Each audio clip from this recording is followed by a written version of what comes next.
गरीब किसान का जादुई खेत। यह कहानी है गरीब किसान रामू की, जो एक छोटे से गांव में अपने परिवार के साथ रहता था।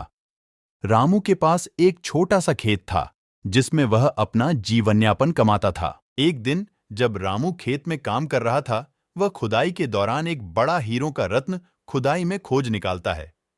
यह हीरा बहुत ही शानदार और चमकदार था। रामू ने इस हीरे को अपने छोटे से खेत में रख दिया। रात के समय जब रामू ने वह हीरा को छोड़ा और सोने गया, तो वह एक सुनहरी प्रेत की आवाज सुनता है। प्रेत कहता है, रामू, तू मुझे मेरे हीरे के बदले वापस कर दे तो मैं तुझे 3 इच्छाएं पूरी करने की विशेष शक्ति दूंगा। रामू सोचता है और 3 इच्छाओं के बारे में सोचकर प्रेत से सहमत हो जाता है। प्रेत तुरंत ही हीरे को वापस लेता है। रामू की पहली इच्छा होती है कि उसका खेत सबसे हरा भरा और फलों से भरपूर हो जाए।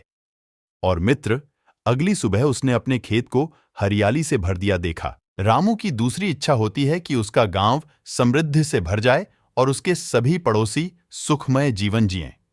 और अचानक से उसके गांव में खुशियों की बौछार होती है और सभी लोग संपन्न हो जाते हैं। रामू की तीसरी और अंतिम इच्छा होती है कि वह और उसका परिवार सदैव खुश और सार्थक जीवन जिएं।